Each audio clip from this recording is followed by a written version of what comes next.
A special meal without a napkin? Come, meet a VIP who just wants one thing. In Jesus' day, and in many world cultures today, you showed a guest affection and honour in the quality of your hospitality. Perhaps you've even seen it in your own home. When there's an honoured guest, the quantity and quality of food suddenly multiplies. And with that in mind, let's put ourselves in Martha's shoes. Jesus has turned up unannounced at her home in Bethany with a rowdy crowd of disciples. In her day, there was no way for guests to call ahead. But the social code dictated that when guests turned up, you fed them. The reputation of your whole village depended on it. And you also understood that one day in the future, you might in turn require the hospitality of your guests. But probably the thing at the front of Martha's mind was that this was no ordinary guest. Martha's surprise guest was Jesus. We find elsewhere that Martha was one of Jesus' bravest and most faithful followers. So perhaps you can imagine Martha thinking, I can't serve Jesus the equivalent of freezer leftovers. This is Jesus we're talking about. And so as Jesus and the disciples scatter around her home, Martha becomes a whirl of activity. There is so much to do, so many things to prepare. Now, Martha doesn't live alone. She lives with her sister Mary. So what's Mary doing as Martha works away? Is she laying the table or making beds or helping out in the kitchen? No. Mary sat at the Lord's feet, listening to what he said. Mary sits there, apparently barely moving. She's hanging on Jesus' words, clearly welcome among Jesus' male disciples, with no hint of this being awkward or inappropriate. Far from it. Jesus welcomes women and men who will listen to him. Yet as Mary sits, listening and attentive, things start to grate on Martha. Perhaps you can imagine Martha in the kitchen next door. She catches snippets of conversation through the walls. Occasionally, outbreaks of laughter waft through. At some point, everything starts getting too much. Martha is hot, she's tired, and she's flustered. And so resentful thoughts start bubbling away. While I'm standing here, slaving over a hot stove, what is my sister doing? Nothing but sitting, chatting, and contemplating. It's not just the kitchen pot that is in danger of boiling over, but Martha's temper too. Eventually, enough is enough. She bursts out of the kitchen and gives Jesus her thoughts. Lord, don't you care that my sister has left me to do the work by myself? Tell her to help me. It's remarkable. The very woman who became such a flurry of busyness out of her love and respect for Jesus now feels able to boss him around. Tell her to help me, she demands.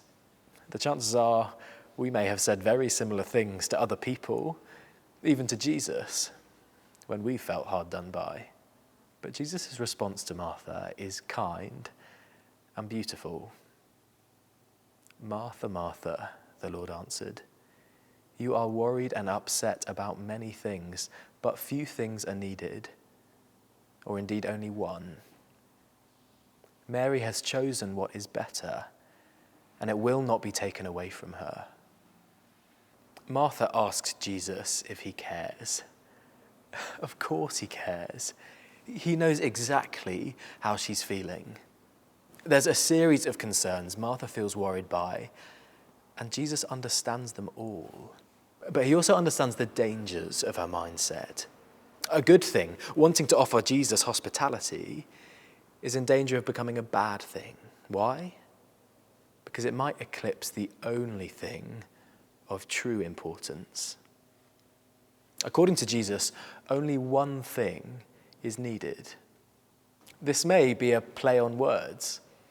At a basic level, Jesus might be saying that only one course is needed, not the elaborate feast Martha is whipping up. It's as if Jesus is saying, I don't want a starter, I don't want a napkin, I don't want after-dinner mince. I want you, Martha. Won't you sit down and be with us? The chance to be together is, after all, the best thing about sharing meals. Sometimes our desire to push the boat out is nothing more than pride.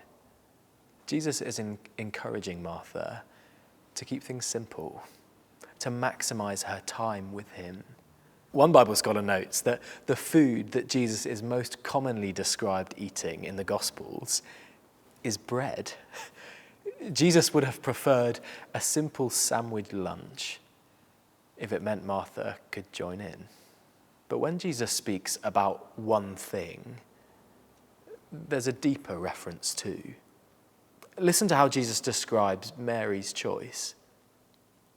Mary has chosen what is better, and it will not be taken away from her. What had Mary chosen? What was the one thing she needed? Quite simply, it was listening to Jesus. That is the priority. In her busyness, Martha had placed herself outside of the sphere of hearing from Jesus. And this not only made her anxious and resentful, but she missed the one thing that Jesus actually wanted from her. It's a warning to us as individuals and as impact groups together. Before we can impact our campuses, we must first allow ourselves to be impacted by Jesus' own word. Things we might imagine he'd want us to be busy with might actually prove to be far from his priority.